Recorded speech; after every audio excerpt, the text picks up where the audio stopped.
buenos días. Damos inicio a nuestra sesión ordinaria número 28, este viernes 21 de enero. Saludamos cordialmente a todas y todos los convencionales y a quienes están sesionando esta mañana vía Zoom. En esta sesión de día extraordinario que tiene como objetivo revisar nuevas normas que han sido ingresadas para la deliberación, el debate y el conocimiento aquí en esta comisión. Pero antes de pasar a aquello, voy a preguntarle al señor secretario, buenos días, señor secretario, si es que tenemos alguna cuenta que entregar, por favor. Buenos días, señor coordinador. Sí, los profesores e investigadores, señor Ignacio Nieto y señor Marcelo Velasco, han hecho llegar a la comisión algunos ejemplares del libro de que son autores, Ciencia abierta, singularidad e irrupción en las fronteras de la práctica artística. Se trata de una contribución a la reflexión sobre los temas de competencia de esta comisión. Se agradece la atención de los profesores Nieto y Velasco. Asimismo, ha llegado el oficio número 443 de la presidenta de la Convención Constitucional, por la que comunica que esa instancia, la mesa directiva, acordó acceder a la solicitud realizada por esta comisión para sesionar extraordinariamente el próximo día lunes 24 de enero. Gracias. Muchas gracias, señor secretario. Contarle entonces que esta sesión tiene como objetivo, es una sesión breve, como todos lo sabrán. Vamos a terminar a eso de las 10 de la mañana, hacer una suerte de suspensión para retomar a las 12 del día, si no me equivoco, señor secretario, 12 del día, por actividades que se nos cruzan con otras responsabilidades de miembros de esta comisión. Entonces, contarles que vamos a comenzar exponiendo la iniciativa constituyente de norma número 254-7, la comisión a la que corresponde, que es la nuestra, sobre protección del patrimonio biocultural y reservas patrimoniales de la convencional señora Cristina Obrador, entre otros. Entiendo que la propia Cristina va a comenzar haciendo esta exposición, así es que le damos sus 20 minutos, convencional Cristina, 15 minutos, ¿verdad? Que hicimos un ajuste temporal. 15 minutos para su exposición. Gracias. Sí, muchas gracias por la presentación. Estoy abriendo la presentación para poder compartirla. Bueno, primero me gustaría señalar que esta norma que vamos a presentar fue elaborada en conjunto con dos colegas, el doctor Ezio Costa y también el doctor Aníbal Puchar, que es ecólogo de la Universidad de Concepción, y Ezio es abogado ambientalista, que se dedica a temas ambientales. ¿Me puedes entrar, por favor? ¿Me puedes aceptar en el Zoom, por favor?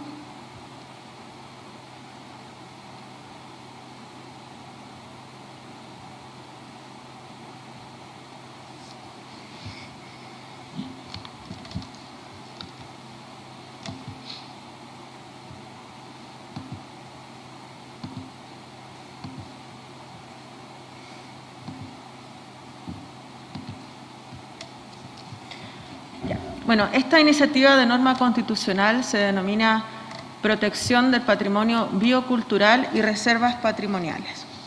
Antes de comenzar, me gustaría señalar que para nosotros como habitantes de este país y también en el país completo, los paisajes y los territorios son cruciales para la identidad cultural de los pueblos y sus prácticas históricas y ancestrales.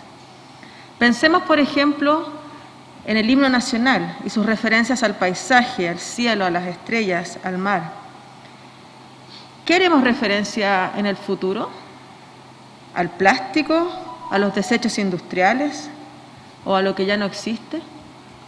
Esta Constitución que estamos escribiendo entre todas y todos tiene sentido de futuro y como tal debemos enfrentar desde esta posición la protección del patrimonio biocultural, y esa es la inspiración que tiene esta norma. Primero, para lograr una adecuada protección del patrimonio ecológico y cultural de un país, es necesario identificar aquellos ecosistemas que tengan una alta riqueza biocultural, entendida como la interfase que existe entre los ecosistemas y la sociedad humana, y que estén bajo un inminente riesgo de degradación por diversos factores, tanto antrópicos como naturales. Estas zonas que serán priorizadas pueden después ser clasificadas y nombradas como reservas bioculturales, algo que no existe en nuestro país hasta el momento. Primero, es importante porque permiten la conservación del ecosistema. Además, permiten la conservación de la cultura local asociada, incluyendo el acervo ancestral y de comunidades indígenas y el conocimiento indígena y local. En el contexto internacional, el patrimonio natural se incluye dentro de la noción de patrimonio, definido en los artículos 1 y 2 de la Convención sobre la Protección de Patrimonio Mundial Cultural y Natural del año 1972. Las recomendaciones de la UNESCO para los estados de materia de patrimonio cultural y natural establece que se debe identificar, proteger, conservar, rehabilitar y transmitir a las generaciones futuras este patrimonio cultural y natural situado en su territorio. Esto está también señalado en el artículo 4 de esta misma convención.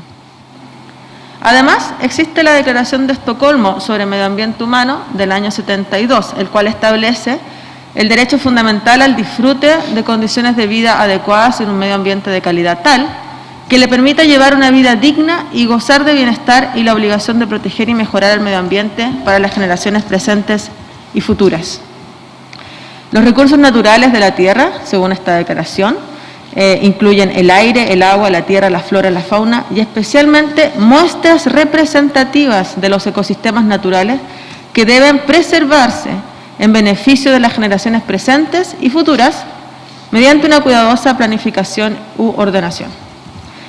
Por consecuencia, los estados tienen distintas obligaciones, ya sean impuestas por diferentes instrumentos que se han aprobado en el derecho internacional para abordar aspectos a la protección del medio ambiente, la preservación de la vida en la tierra y la mantención de las condiciones para un desarrollo equitativo, sostenible y universal.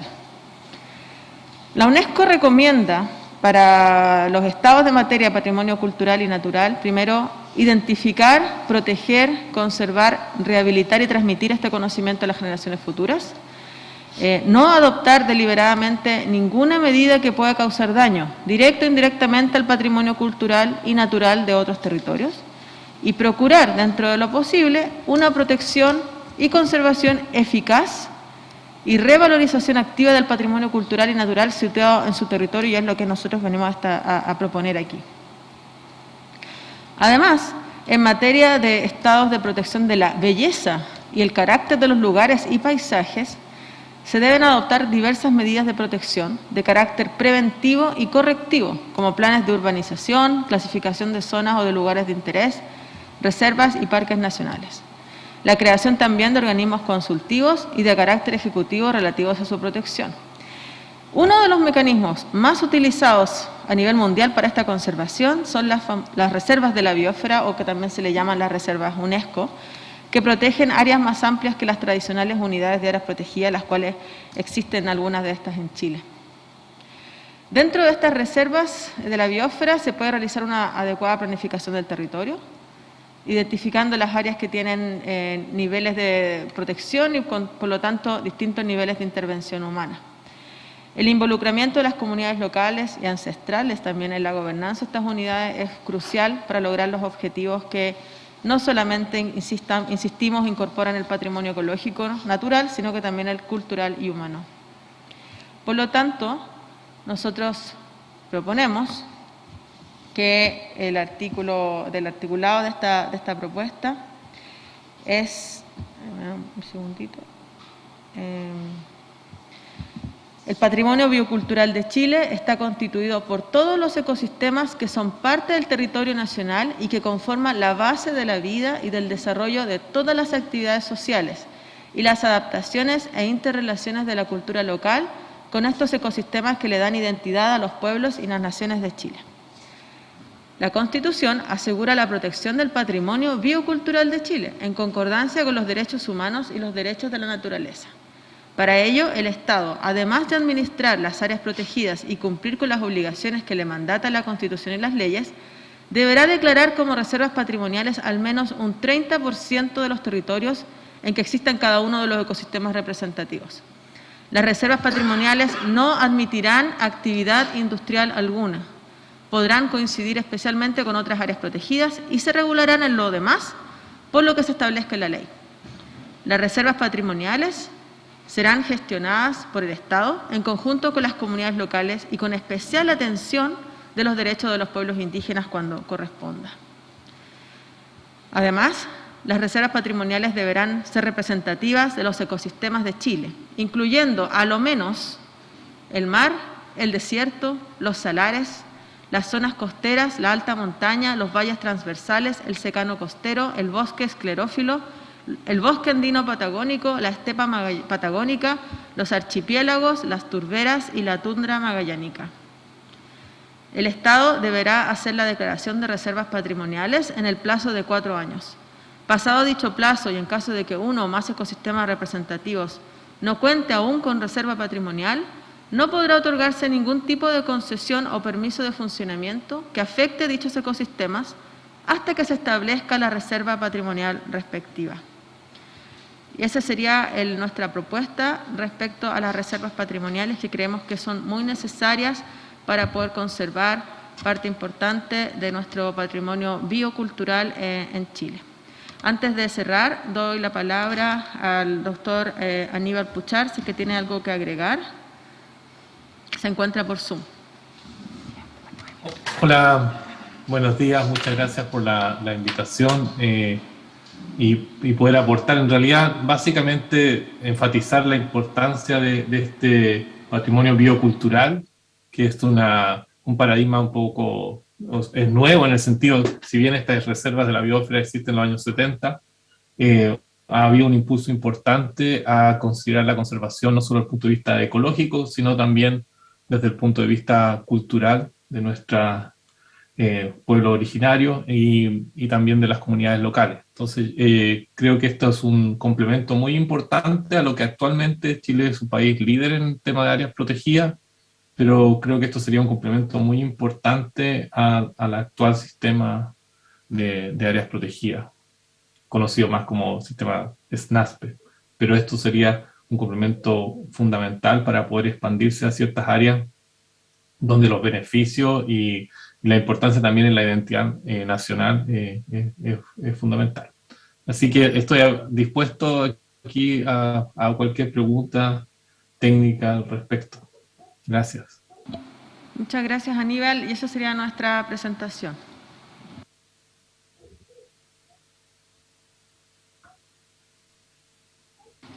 ¿Hay preguntas, comentarios? Miguel Ángel. Sí, muchas gracias, Cristina, por la presentación. Quisiera ver de qué formas podríamos, para poder debatir y el día de mañana poder llevar a la norma, quizás algo más exigente, un poquito más allá. ¿Y por qué digo esto? Porque lamentablemente muchos de estos temas definitivamente pasan a llevar a las comunidades locales a pesar de ciertas legislaciones existentes.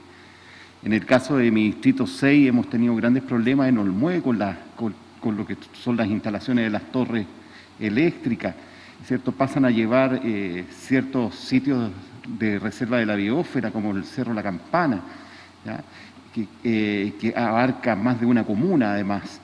Entonces, efectivamente, yo me arriesgaría a hacer un análisis, incluso aprovechando esta oportunidad histórica de ser un poquito más exigente en la norma y analizarla con más calma, sin lugar a duda, pero creo que tenemos una deuda pendiente de que el Estado asuma un rol mucho más de detalle quizás en esta norma, porque se hace absolutamente necesario. Creo que la legislación actual no ha dado el ancho para proteger estas zonas y creo que esta es la oportunidad histórica que tenemos, sin desmerecer, como siempre lo he dicho, todo lo que es la necesidad del desarrollo de los países y la necesidad de llegar con ciertos medios, como por ejemplo la electricidad, pero creo que todos puede llegarse a un equilibrio. Y en ese sentido vamos a analizar muy bien la norma de tal forma de poder enriquecerla desde el punto de vista de las exigencias. Muchas gracias, Miguel Ángel. Carlos Calvo. Gracias, Cristina. Ciertamente me agradó la presentación. Sin embargo, me fueron surgiendo algunas dudas cuando se plantean, por ejemplo, ciertas reservas patrimoniales, y la pregunta que me surge es, ¿y lo que está al lado de aquello, en los límites? Yo preferiría que todo el territorio, el maritorio, el cosmotorio, sea reserva patrimonial. ¿Cómo después jugar con aquello? Sería la dificultad. Pero no que queden hoy día algunas áreas del territorio que no son reserva. Yo prefiero entonces esa primera opción, para poder consagrar en la Constitución una redacción de carácter holístico en que todo esté imbricado entre sí y no haya ningún tipo de jerarquía. A partir de ahí, ver las complejidades que vayan surgiendo. Gracias. Gracias, Carlos. De ahí vamos a responder todo, ¿ya? Francisco. Sí, bueno, tengo tres. Bueno, tengo una consulta en realidad, los demás son temas como de forma. Cuando hablamos del 30%, me gustaría saber, acá el amigo Aníbal, como él maneja más el tema, yo ya se me olvidó la cifra, de cuánto el porcentaje de nuestro país que está declarado actualmente como reserva, santuario, y si cuánto sería como el aumento de este porcentaje.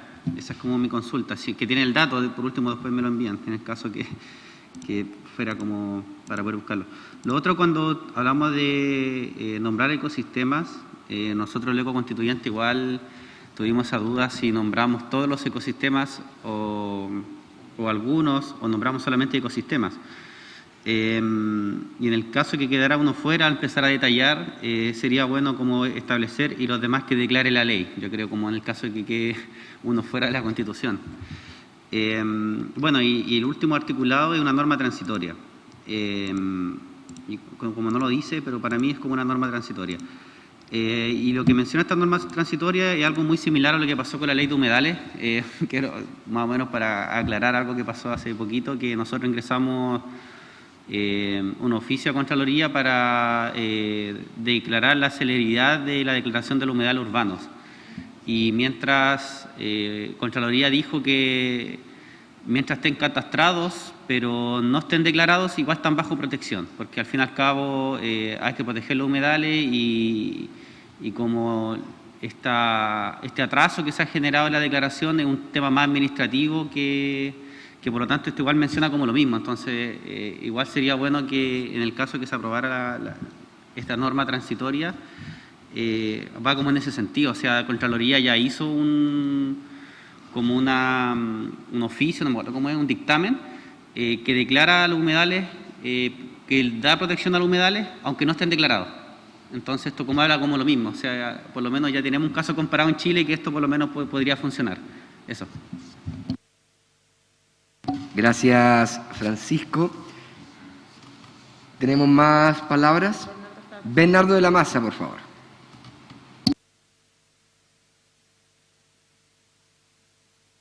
Estás muteado, estimado Bernardo. Siempre lo mismo, ahora sí. Ahí sí. Muchas gracias. Está dando las gracias a los señores coordinadores y a todos nuestros compañeros, los que están presentes, ausentes, a quienes nos siguen en este tema tan trascendental que ha presentado nuestra coordinadora Cristina Dorador. Quisiera preguntarle a ella y al profesor, al doctor Aníbal Pochá, que se refieren a este encuentro, a este antagonismo o incompatibilidad que necesariamente se presenta cuando hay una preservación de grandes áreas medioambientales y se les declara como patrimonio. Cristina hablaba incluso de los desiertos, el mar, el desierto, las altas montañas. Surge un problema ahí con el desarrollo económico. ¿Cómo se soluciona o cómo piensan ustedes que debiera enfrentarse la necesidad de este país de un gran desarrollo económico con la enorme cantidad que tenemos de áreas que deberían ser protegidas, ¿no? Que, como decía Carlos Pinto, casi debería ser, perdón, Carlos Pinto, no, Carlos, debería ser prácticamente el país completo por lo hermoso y por lo variado y rico que es. Entonces creo que ese es un tremendo tema y me encantaría saber cómo tienen pensado ustedes que se puede resolver esto. Muchas gracias. Muchas gracias, Bernardo.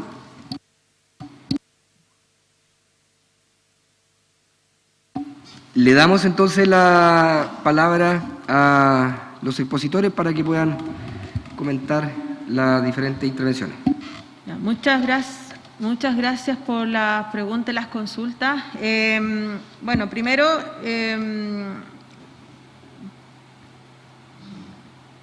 Aníbal va a explicar en detalle el tema del 30%, que también tuvo Miguel Ángel señalas que puede ser más o más estricto, digamos, este aumento de la protección, y va en la misma línea quizás con lo que decía el profesor Carlos Calvo, de que todo el territorio puede ser reserva patrimonial.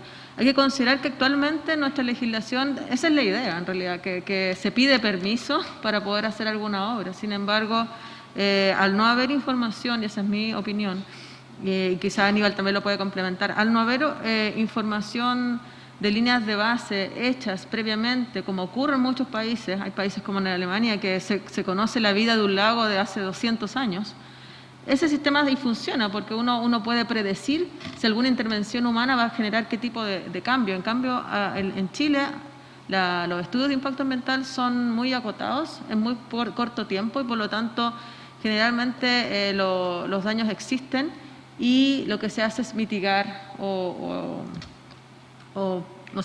compensar ese tipo de daño, no se aplica mucho el principio precautorio. Entonces, en este caso, nosotros lo que proponemos es generar esta nueva figura de las reservas patrimoniales para complementar lo que ya existe y aumentar el nivel de protección, o sea que sean áreas intangibles, intocables. Es algo que en Chile no tenemos. Todo territorio puede ser sujeto a algún tipo de intervención, inclusive las que están en reserva y en parques nacionales. Así que ese es un poco el ánimo de esto. Respecto a Francisco, que señala el nombrar o no los ecosistemas, nosotros ponemos en la norma que son a lo menos. Y es importante porque Chile somos uno de los países que va a ser más afectado por la crisis climática, en particular porque tenemos ecosistemas muy frágiles y, digámoslo así, endémicos. O sea, no hay sistema, por ejemplo, como los salares, más allá de lo que existe acá en la zona, digamos, de los Andes. Por lo tanto, son ecosistemas que tienen que ser preservados junto con otros que también se mencionan en la norma. Y respecto a Bernardo, es una pregunta también muy relevante, que siempre a veces da un poco de temor, no sé, cómo lidiamos o cómo equilibramos lo económico con la protección. Yo creo que acá también, ahí Aníbal va a poder complementar, las nuevas tendencias de estudio respecto a lo económico van en otra línea. De hecho, económicamente es más rentable preservar el medio ambiente que destruirlo. Eso hay bastantes estudios al respecto y va en la línea de fomentar otro tipo de economía que en Chile está muy vinculada, ¿cierto?, a la exportación de materias primas, pero no hemos desarrollado otro tipo de formas y tecnologías que permitan ampliar estas capacidades. Así que mientras avanzamos en eso, también tenemos que preservar el ambiente y generar transitoriamente, ¿cierto?, estos equilibrios que son tan importantes, pero siempre pensando en que lo podemos hacer mejor y que ojalá en un futuro cercano no sea necesario destruir la naturaleza para poder generar aparentemente un bienestar para las personas que en realidad tiene consecuencias. Así que le doy la palabra a Aníbal para si tiene algo que complementar. Gracias, Cristina. Sí, voy a dar algunas cifras también, es cierto. Claro, tenemos en este momento más del 20% de la superficie del país dentro de lo que el actual SNASPE, ¿no es cierto?, que ustedes saben está administrado por la CONAF, la Corporación Nacional Forestal. Ahora, si uno le suma algunas áreas protegidas privadas, puede llegar que es probablemente un 23%, un número más o menos cercano a eso. Por lo tanto, cuando hablamos de este 30%, es algo que ya conversamos, ¿no es cierto?, con la convencional Dorador, veíamos el concepto si es que es necesario a clarificar ese 30%, porque una podría hacer la adición, ¿no es cierto?, para llegar a este 30%, que es una meta global, es una meta que para el 2030 hay que tener 30% de la superficie protegida de los países. Eso es una meta firmada por la Convención de la Diversidad Biológica, que se firmó el año pasado en China. Así que es un acuerdo importante. Entonces, en ese sentido vamos en la dirección correcta, pero también es cierto que surge esta idea de si hacemos esto gradualmente. En términos técnicos hablamos mucho de la zonificación, zonificamos el territorio, buscamos una planificación territorial con distintos grados de intensidad de uso humano. Todo eso es posible. Yo creo que aquí, por lo menos desde el punto de vista técnico, lo que nos preocupa como ecólogos y como planificadores del territorio es la idea que al menos tengamos estos instrumentos. Eso no quita, digamos, que en el resto del territorio quede al desamparo. O sea, yo creo que hay que tener claridad, digamos, que el resto del territorio va a tener otras normas ambientales que son importantes. Aquí la idea es complementar con distintos instrumentos que en conjunto nos permitan llegar a estas metas del 30%, y también estas metas, yo creo que hay unas cosas que sí creo que Chile podría ser mucho más pionero en esta cogobernanza del territorio, por ejemplo, con las comunidades locales. El legado biocultural yo creo que es algo, por ejemplo, que el profesor Ricardo Rozzi está impulsando en el Parque O'Mora, en Magallanes, por ejemplo, de todo esto del legado biocultural, es decir, cómo la cultura, las tradiciones, el lenguaje, también se relacionan con el entorno natural, y cómo protegemos eso como un conjunto, como algo íntegro, y no como partes nomás. Entonces, creo que esta norma apunta en una dirección correcta. Por supuesto, sabemos que ustedes lo tienen obviamente mucho más claro que yo, que después va a haber una implementación en ley que va a ser más complicado, pero creo que esto no coarta, digamos, el crecimiento o el desarrollo económico en ningún caso, y por otro lado, da opciones para hacer, para ir en el sentido correcto, ¿ya? Ahora, yo creo que ustedes están en una oportunidad, aprovecho, digamos, la tribuna, una oportunidad única de mostrar un desarrollo verde, digamos, de país, que realmente sea más integral, como decía Cristina, que sea realmente, busque el bienestar humano, no solamente el bienestar material, sino el bienestar cultural, social, ¿no es cierto?, emocional de las personas, y para eso la naturaleza es clave, y eso también está, no es algo que se le ocurra a algún par de investigadores, sino que ya está también, ¿no es cierto?, sumamente claro en términos de la agenda internacional y los convenios que Chile está firmando. Eso sería por mi parte, Cristina. Bien, muchas gracias, Aníbal. Nos quedan 3 minutos para terminar esta primera presentación de normas. Estamos dividiendo bien salomónicamente el tiempo. Entonces, Malucha y Carlos, les pido que sean lo más sintéticos posible, y luego la respuesta, Cristina o Aníbal, también bien sintética, por favor, para que podamos cerrar en 5 minutos. Gracias. Malucha. No, simplemente, un comentario. Primero agradecer muchísimo esta norma y este mundo que se abre y estos espacios de reflexión que se abren a través de esta norma, que me parecen como otro de los temas que tienen que ver con, presente y futuro, o de este presente que se extiende hacia un futuro, un presente un poco oculto, ¿no?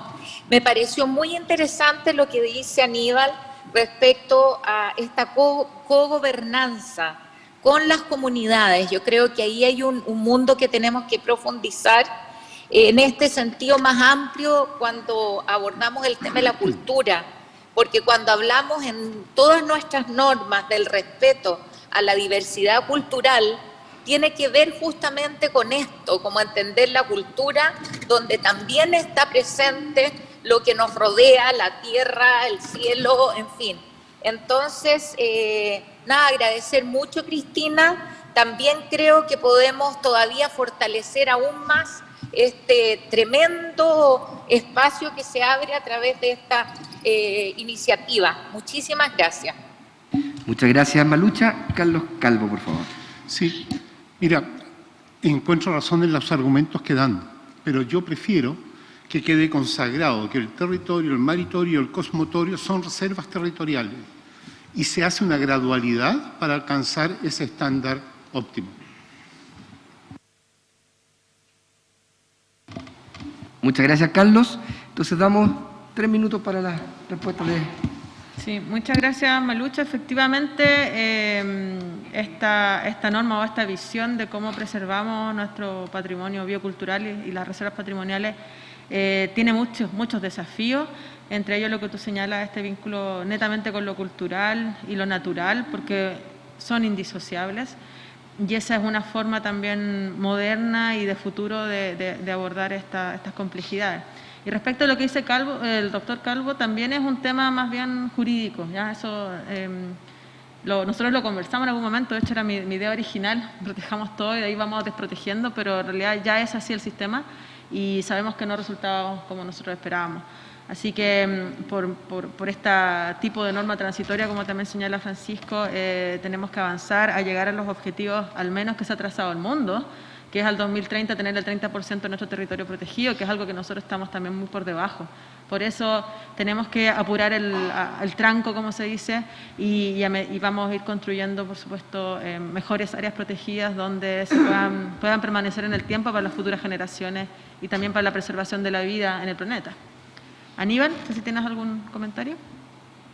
No, yo también entiendo, digamos, que todos queremos conservar lo más posible y evidentemente Chile ha tenido muchos errores en el pasado en cómo nos aproximamos y cómo nos relacionamos con la naturaleza. Tenemos que ir enmendando esos errores. Creo que insisto, esto es uno más de los instrumentos que el país podría tener para poder enfrentar esto y de alguna forma tenemos que mirar la experiencia internacional. También eso los insto a que miren la experiencia internacional porque hay mucho avanzado. Con Cristina, digamos, hicimos una revisión muy breve, pero bueno, si es necesario también podemos trabajar en eso. Y no, bueno, personalmente me ofrezco con todo el apoyo y también de la Sociedad de Ecología de Chile, que actualmente además soy presidente de la Sociedad de Ecología. Sí, hay muchos colegas que están interesados, académicos que están interesados en colaborar, así que por favor, cualquier duda o cualquier cosa que nosotros podamos colaborar nos avisa. Muchas gracias por la instancia. Muchas gracias, Aníbal. Cristina va a dar unas palabras de cierre. Sí, quiero agradecer al equipo que estuvo detrás de la norma, al doctor Aníbal Puchar, al doctor Ezio Costa también, y al equipo que me acompaña, Camila Basualdo, y también a otras personas que nos apoyaron a presentarla. Y también aprovecho las palabras de Aníbal, ahora como parte de la sociedad científica. Las sociedades científicas también están muy dispuestas a colaborar en todo el proceso constituyente, así que yo también les agradezco la disposición inmediata que tuvo la Sociedad de Ecología de Chile para poder apoyar estas iniciativas. Así que también le paso el dato a todos mis compañeras y compañeros que quieran, digamos, hacer estos vínculos, existen. Así que gracias a las sociedades científicas también. Muchas gracias, Cristina. Cerramos entonces, como es tradición, con un aplauso esta presentación y comentarios, deliberación de norma. Y vamos entonces a la segunda de nuestra tabla el día de hoy.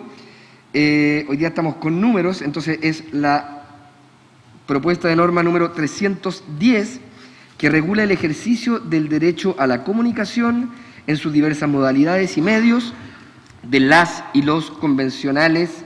Señora Carolina Videla y otros, va a hacer entonces la presentación la convencional Carolina Videla, acompañada de algunas personas. Carolina, buenos días, dispone de hasta 15 minutos. Gracias.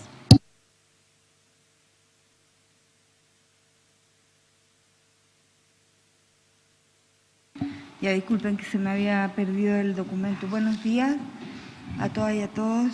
Vengo acompañada del presidente del Colegio de Periodistas de Chile, Danilo Ahumada, que está de manera virtual conectado para poder exponer la propuesta de norma que hemos presentado para efectos de la nueva Constitución.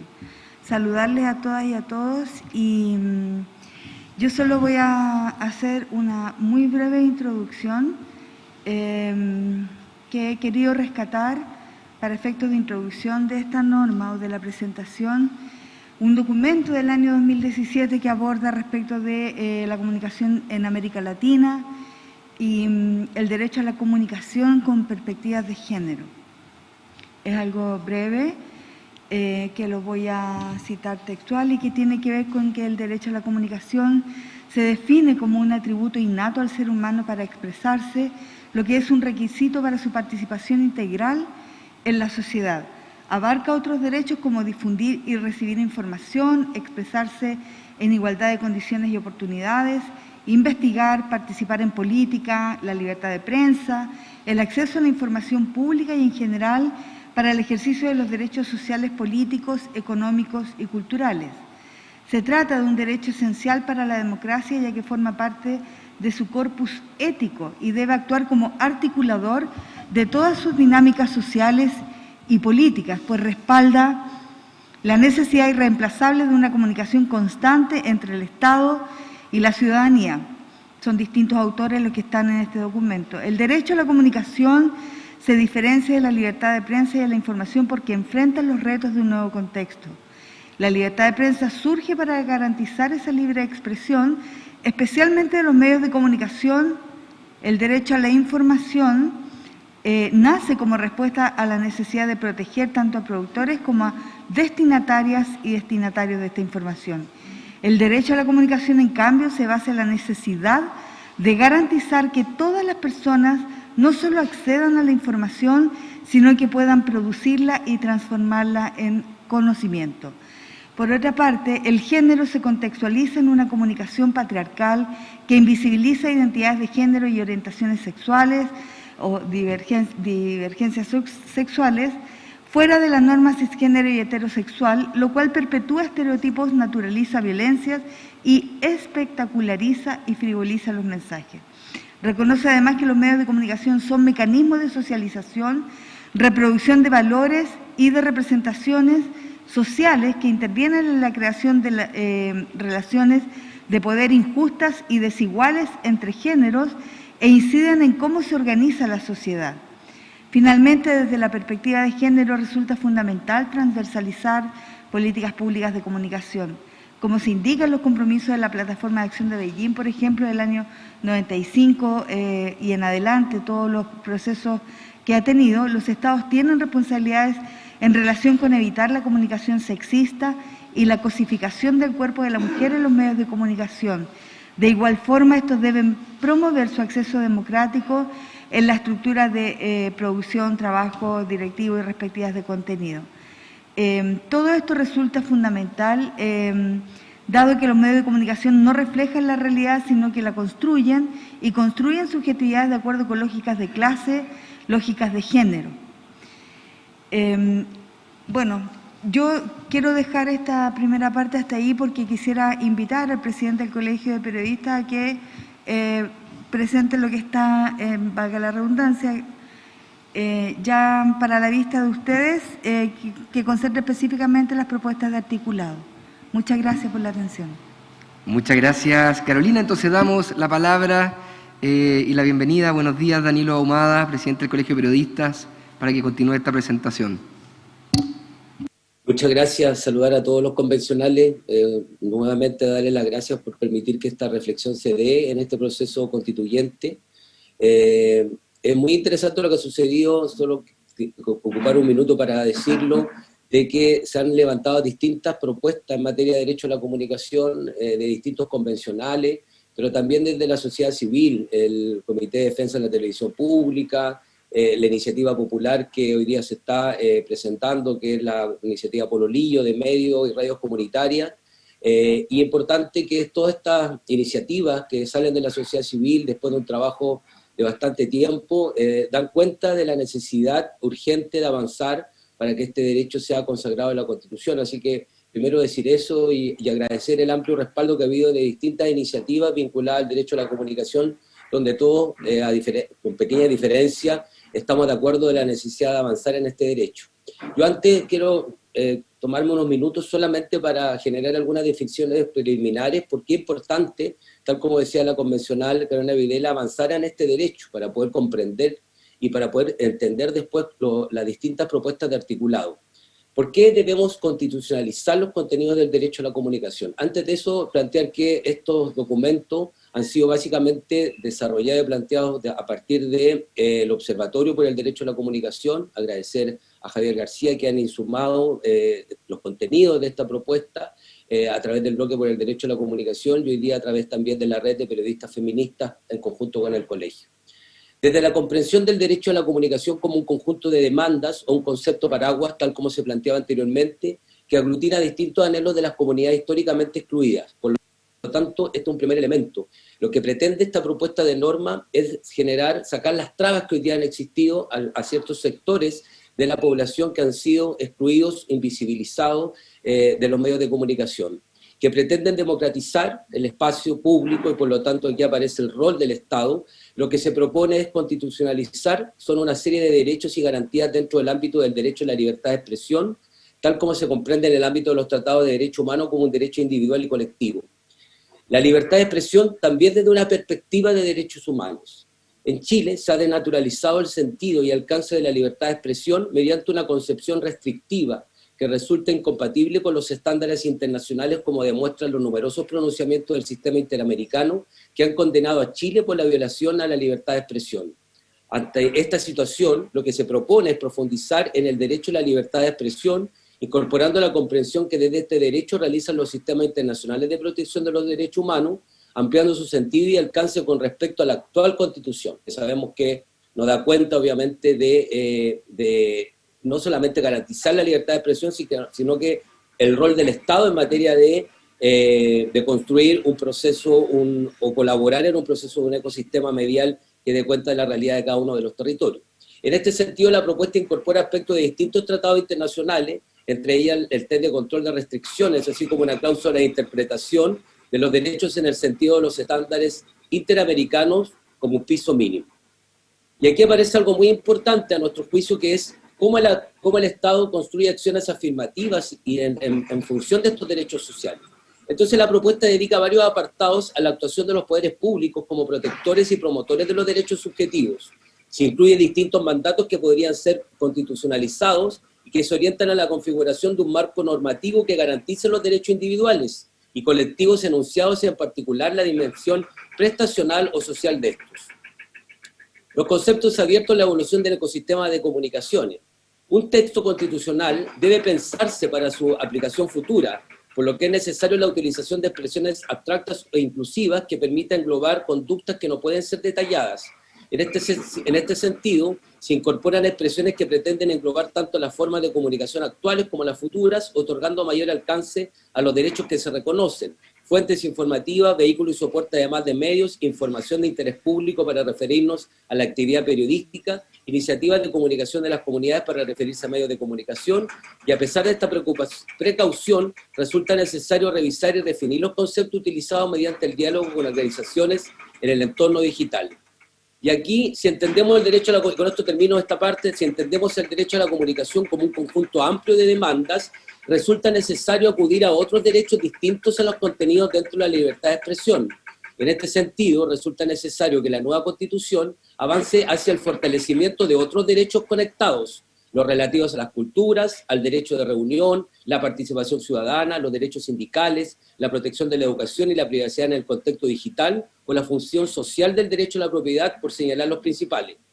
Las constituciones incluyen una serie de definiciones que irradian todo su contenido y que tienen un efecto respecto de la comprensión, interpretación del alcance y protección de los distintos derechos. Entre los aspectos que serán determinantes para dar respuesta a la demanda del derecho a la comunicación, podemos destacar los siguientes: la calificación de carácter democrático y social del Estado, lo que significa que éste deberá tener un rol activo y no subsidiario o limitado a una función negativa de no interferencia en el ejercicio de las distintas libertades. El reconocimiento de un Estado plurinacional tendrá consecuencias respecto a la protección y promoción del pluralismo y la diversidad incluida en los medios y soportes de comunicación. Por eso también nosotros planteamos la incorporación de una mirada también desde los distintos pueblos originarios. Principio de igualdad y no discriminación.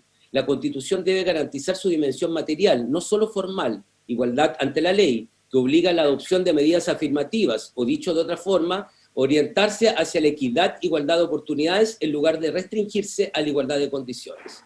Dicho esto, yo me imagino que pudieron haber revisado las distintas articulados, pero el principal, y así hemos generado la propuesta en conjunto con el equipo de la convencional Carolina Videla, donde se señala que el Estado garantiza el derecho a la comunicación y removerá los obstáculos que presenten los grupos o comunidades discriminados o en desventaja para estar representados y participar en la esfera pública y en el ecosistema de comunicación y medios.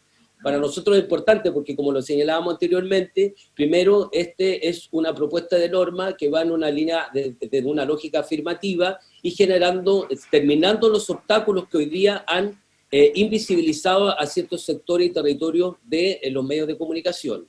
En el segundo lugar, en el segundo articulado, el Estado contribuye activamente a que las comunidades organizadas desarrollen sus propias iniciativas de comunicación.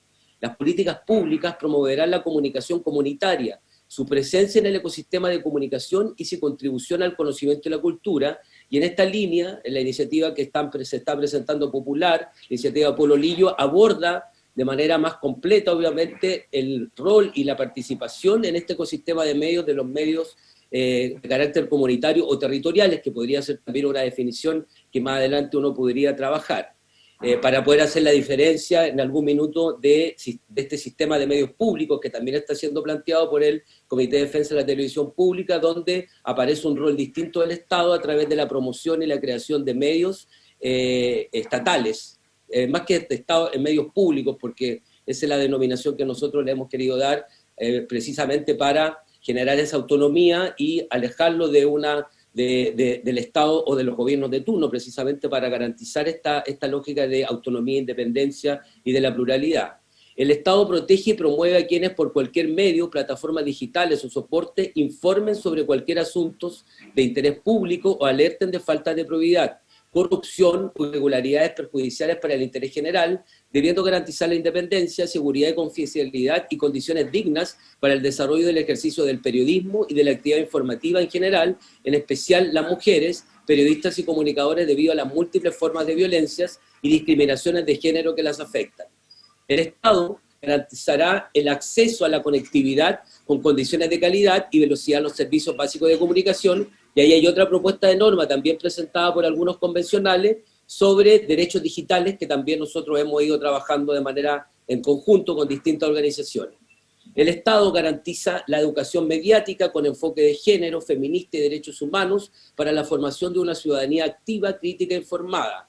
Y aquí hay varios ejemplos, ¿no?, de algunos otros países donde se ha impulsado este rol más del Estado que contribuye al proceso formativo. Por ejemplo, en España está vinculado a la Ley de Comunicación Audiovisual, en Argentina se vincula con la Ley de Servicio de Comunicación Audiovisual, y se crea una institucionalidad que complementa obviamente este lugar en el espacio más educativo.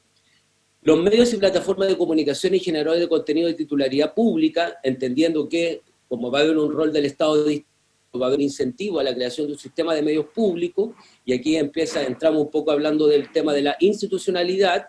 Los medios y plataformas de comunicación y generadores de contenido de titularidad pública serán administradas, y aquí es súper importante porque se habla de la autonomía y de la independencia, por órganos de carácter independiente, integrados por personas seleccionadas mediante procedimientos de concurrencia abierta, que considerarán criterios de paridad, mérito, capacidad, idoneidad, inclusividad, y contarán con mecanismos de participación ciudadana en la toma de decisiones, fomentando la circulación del conocimiento local, regional y nacional.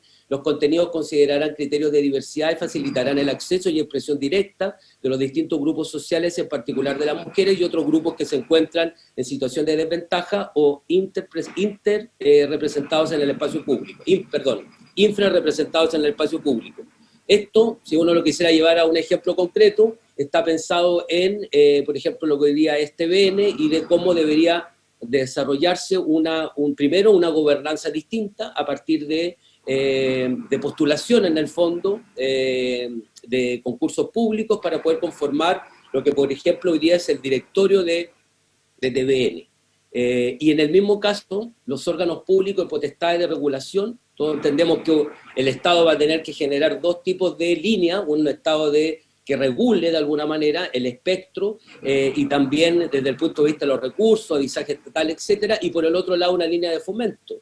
entendiendo que los medios de comunicación cumplen una labor social, sobre todo en los territorios y en las regiones, en los territorios más apartados. Sobre todo, entonces, es importante un rol distinto del Estado en materia de fomento, que hoy día se suscribe exclusivamente a través del avisaje estatal, como lo sabemos, y a través del Fondo de Medios de Comunicación Social, que son cifras en que no se pueden comparar. 2.000 millones de pesos al Fondo de Desarrollo de Comunicación Social, frente a los cerca de 30.000 millones de pesos que se han destinado hoy día a avisaje estatal y que se concentran obviamente hoy día en las manos de pequeños medios de comunicación y sobre todo los medios más grandes, por ejemplo como Copesa o el Mercurio.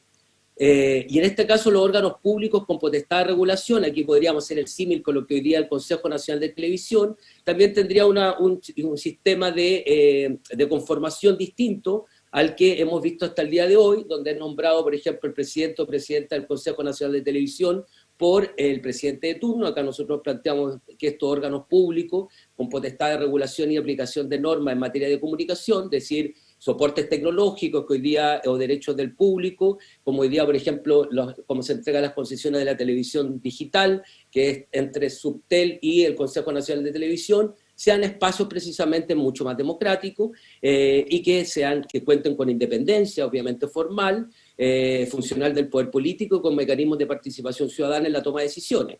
Los integrantes de estos órganos serán seleccionados mediante procedimientos de concurrencia abierta, tal como lo señalábamos en el tema anterior, que está vinculado básicamente a cómo deberían conformarse, en este caso, las gobernanzas, cuando hablemos de sistema de medios públicos, como sucede, por ejemplo, en otros lugares. Hemos estudiado el caso, por ejemplo, en Alemania o aquí mismo en Latinoamérica, en Colombia, donde existe el sistema de medios públicos. Finalmente, solo quedan dos articulados. La ley regulará el derecho a la aclaración y rectificación de informaciones incompletas, inexactas o agraviantes, emitida o publicada en su perjuicio a través de medios de comunicación social que dirijan al público en general. Sobre todo hoy día, como hemos sido testigos de la cantidad de fake news y cómo se desarrollan también desde el punto de vista individual, cada persona, valga la redundancia, es libre de publicar lo que estime conveniente, pero los medios de comunicación deben tener cierta rigurosidad y deben proteger por sobre todo la dignidad de las personas cuando son aludidas en los distintos medios de comunicación. Y la ley regulará el derecho a toda persona a la actualización de su información que se encuentre publicada por cualquier medio, plataforma digital o soporte, a fin de corregir falsedades, errores o impresiones para garantizar el respeto de las personas aludidas en las publicaciones. El Estado tiene el deber de promover iniciativas que contribuyan a tener mayor competencia, pluralismo y diversidad en el mercado de medios y plataformas de comunicación y la distribución equitativa de los recursos públicos, como lo señalaba anteriormente, como el avisaje estatal, que deberá priorizar en mayor porcentaje su inversión en medios regionales. El Estado tiene el deber de fomentar una política activa y visible de incorporación de un enfoque de género y feminista en los medios de comunicación a través de normas legislativas y políticas públicas para erradicar la violencia simbólica contra mujeres y disidencias en los medios. Y ahí está la propuesta de los articulados. Muchas gracias por la atención, queridos convencionales. Muchas gracias, Danilo, por tu presentación. Ocupamos un poquito más de tiempo en la presentación, así que tenemos un poquito más de 10 minutos para comentarios, reflexiones, aportes. Carlos Calvo, por favor. Bien, junto con agradecer la presentación, Danilo y Carolina, me asalta una preocupación que no escuché. Mención al futuro que viene, que va a trastocar todo lo que conocemos nosotros actualmente, desdibujando las fronteras de lo íntimo personal y también con la vida social. Me gustaría conocer su opinión al respecto. Muchas gracias, Carlos. Dejamos la respuesta para el final. Vamos con Miguel Ángel Boto. Muchas gracias, Carolina, por la presentación. Saludar también a Danilo, desde la quinta región también, y de la UPLA.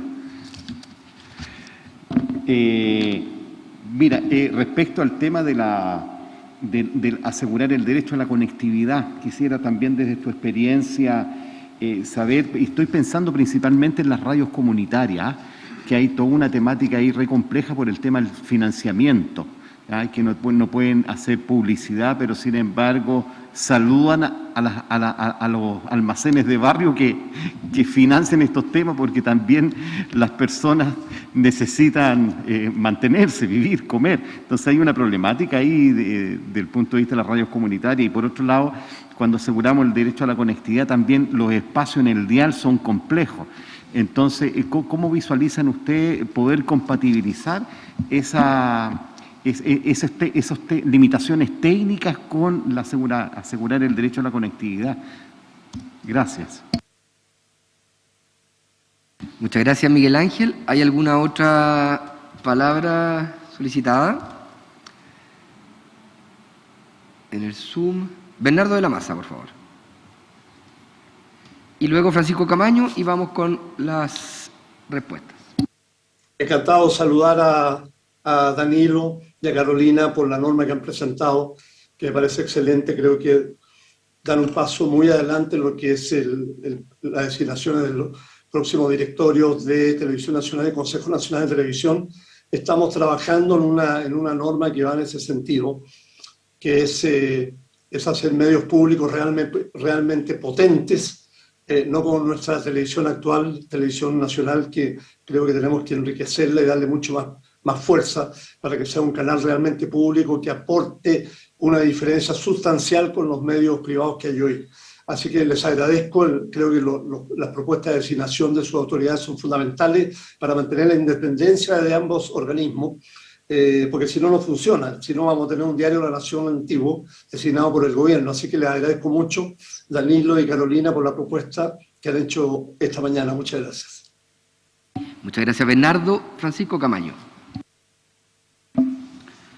Sí, mi consulta es súper breve. O sea, ¿por qué no se pensó ingresar el tema del espectro radioeléctrico en esta norma?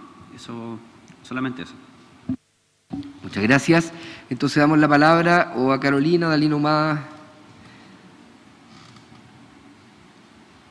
Ignacio, convencional. No escuché la pregunta del convencional Francisco Camaño. Le vamos a pedir entonces que la repita, Francisco, que no le escucharon bien su pregunta. Los ruidos, están haciendo un edificio al lado de mi casa, entonces se escucha... Ya, no, si además estamos con los audios medio desnivelados, pero aquí Francisco va a repetir su pregunta, por favor. Ya. Muchas gracias. Hola, saludarte, Danilo. Oye, consulta, ¿por qué no se consideró el tema del espectro radioeléctrico en la norma? Eso. Ya, súper, ya. Gracias. Bien, no sé quién parte, Carolina o Danilo. ¿Danilo? Tiene la palabra Danilo. Ya. Estoy anotando acá las preguntas. Bueno, saludar al colega Bernardo. Me parece súper interesante que, como yo decía anteriormente, se están cruzando una serie de propuestas y, de hecho, cuando respondiendo un poco también a la pregunta del convencional Francisco Camaño, es como que en algún minuto a nosotros, claro, había como varios elementos que había que discutir y se nos planteó que el tema del espectro radiofónico, radioeléctrico, y al igual que la conformación de los directorios, la nueva institucionalidad, iba a ser una discusión posterior. Eso ha sido también un tema más interno de cómo nos ha costado ponernos de acuerdo, pese a que tenemos un montón de sintonía, de hecho. Por eso que hay tantos proyectos de norma que se han ido presentando, pero para nosotros le damos un valor absolutamente positivo. Desde el punto de vista del espectro, nosotros siempre hemos planteado, y de hecho queremos insumar también a distintas propuestas de norma que se van a presentar en esta materia, porque hemos señalado que obviamente el espectro no es un espacio infinito, ¿no es cierto? Y por lo tanto tiene que tener una distribución distinta. Nosotros como colegio de periodistas nos hemos hecho la discusión de, por ejemplo, cuánto debería ser el porcentaje. Sí entendemos que el sistema de medios de comunicación en Chile debería promover y garantizar los tres sectores, que es el mundo privado, el mundo público a través de este sistema de medios públicos que nosotros pensamos que más allá de TVN, como más allá de un canal de televisión propiamente tal, y que podría ser un canal y otras vías de realización, entendiendo hoy día lo transmedial, etcétera, comprendiendo hoy día la nueva tecnología, y por el otro lado los medios comunitarios y territoriales. Y ahí nosotros hemos ido incorporando también, por ejemplo, a través de la convencional Natividad y Enquileo, algunas propuestas que están desde el punto de vista del derecho a la comunicación en materia de resguardar espacios, por ejemplo, para los pueblos originarios. Por eso que nosotros señalábamos que es tan importante que este derecho a la comunicación esté en sintonía con la iniciativa, los articulados madre, digámoslo así, de la Constitución. Por ejemplo, si se reconoce un Estado plurinacional, las comunicaciones vamos a tener que estar precisamente en sintonía de ese proceso. Y desde el punto de vista del espectro, nosotros no hemos hecho una definición de los porcentajes, como sí, por ejemplo, está haciendo la propuesta de la iniciativa Polorillo, que nosotros respaldamos como colegio, pero nosotros no hemos hecho una discusión sobre los porcentajes. Sí entendemos que tiene que haber un marco regulatorio, porque el espectro no es infinito, y tienen que haber, también va a llegar un minuto donde tengamos que hacer definiciones, por ejemplo, qué es lo que es un medio comunitario y qué es lo que es un medio público. Yo, en lo personal, trabajo en la Universidad de Playa Ancha, en el canal de televisión de la Universidad de Playa Ancha, y por lo tanto es un medio regional, pero tiene características de un medio público. Entonces, ¿cómo el sistema de medios públicos tampoco se comprende exclusivamente desde el punto de vista del financiamiento, sino como también se puede articular precisamente con todos los canales de televisión universitarios que hoy día existen en Chile, que son hartos? Lo que pasa es que están invisibilizados porque no están no tienen la señal correspondiente, salvo algunos casos como la Universidad de Chile o la USACH en Santiago, pero la mayoría de las regiones que contamos con canales de televisión estamos transmitiendo exclusivamente por internet, porque la instalación de una antena, para que ustedes se hagan una idea, nosotros hicimos los estudios en Valparaíso, sale sobre 100 millones de pesos. Yo en una universidad que sobrevive de alguna manera económicamente, 100 millones de pesos es una inversión bastante alta. Entonces, ahí tiene que haber una estrategia y ese aspecto tiene que ser distribuido de otra forma. Por ejemplo, hoy día reconocemos a los canales de televisión, por ejemplo, evangélicos o de alguna religión, como espacios comunitarios o no. Yo creo que ahí va a haber una definición de cómo vamos a ir distribuyendo este espectro, que no es infinito y que además hoy día está siendo entregado a través de la Subtel, como decía, y en cuanto a contenidos por el Consejo Nacional de Televisión. Entonces, del espectro nosotros no hemos elaborado, solo sabemos que tiene que haber una distribución distinta, precisamente para poder, para que estos tres sectores de las comunicaciones puedan cohabitar, que el público, privado, como yo le decía, y el comunitario. Y desde el punto de vista de la pregunta de los medios comunitarios y radios, claro, hay un tema que se ha criminalizado muchas veces, el tema de las radios comunitarias, y eso ha significado que muchas radios anden viviendo en la clandestinidad. En Chile pasa que radios viven en la clandestinidad porque efectivamente el sistema de entrega de las concesiones de radios comunitarios es bastante engorroso. Recuerden que es una tómbola, ha ido cambiando un poco en el último tiempo, pero eso hay que cambiarlo. Y además nosotros planteamos que necesariamente estos medios comunitarios tienen que tener un apoyo y un financiamiento directo por parte del Estado para que puedan funcionar tranquilamente. Por eso que hablamos de que los recursos, por ejemplo, en una primera instancia deben ser distribuidos de manera distinta. Un fondo de medio de comunicación social hoy día, uno puede acceder a 3 millones de pesos. A diferencia, por ejemplo, de lo que hoy día reciben directamente algunos medios de comunicación a través del avisaje estatal. Solo un medio de comunicación en Chile recibe lo mismo que los que reciben. Estamos hablando de alrededor de unos 1.000 proyectos a nivel nacional en materia de medios de comunicación social. Esa es la diferencia. Entonces aquí tiene Danilo, que haber si puede ir cerrando la idea, por favor.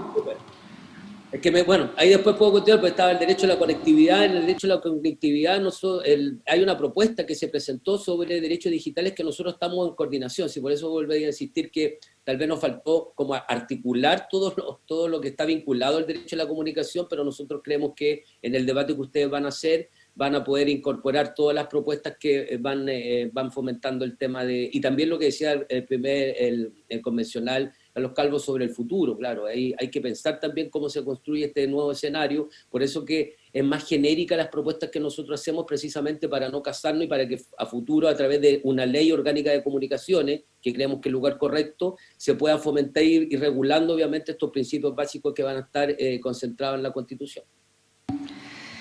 Muy bien, muchas gracias. Ya cumplimos el tiempo para la presentación y deliberación de esta norma. Le agradecemos tanto a Carolina y Danilo, con un gran aplauso. Perdón, Carolina quiere decir unas palabras al cierre. Sí, quería cerrar. Por favor. Agradecer al Colegio de Periodistas la posibilidad de haber presentado esto y a todos los constituyentes que apoyaron la presentación de esta norma. Claramente, solo para complementar un poquito el planteamiento que comparto con Carlos Calvo respecto del futuro, ¿no? Concebimos la construcción de esta nueva Constitución con una proyección de tiempo largo, digamos, para poder avanzar en derecho y pensando además que lo que aquí se establece tiene que sentar también las bases para el avance progresivo de los derechos en todas las materias. Por lo tanto, como explicaba Danilo también, es una propuesta articulada desde el rol del Estado, desde la función social de las comunicaciones, que en cualquier caso los cambios que pudiera tener deben siempre avanzar progresivamente en materia de garantizar los derechos de la comunicación. Así es que la invitación es a que podamos contribuir a fortalecer estas propuestas y que efectivamente quede establecido en la Constitución de muy buena manera. Eso, muchas gracias. Muchas gracias, Carolina. Carlos Calvo. Sí, el problema es que el progreso de estas áreas no es lineal y ya estamos en un cambio que está afectando absolutamente todo y eso debería estar. Muchas gracias, Carlos. Bien, nos habíamos fijado esta sesión hasta las 10 de la mañana porque tenemos dos convencionales, miembros de esta comisión, que tienen una responsabilidad en un espacio de coordinación transversal. Así es que vamos a dar por cerrada esta primera sesión, vamos a liberar a Francisco Camaño y a Loreto Vidal y retomamos entonces la sesión de la tarde que comienza a las 12 del día para seguir con nuestra presentación de normas. Así que saludamos afectuosamente a la gente que está siguiendo esta transmisión y a nuestros convencionales y nos vemos más ratito. Se levanta la sesión.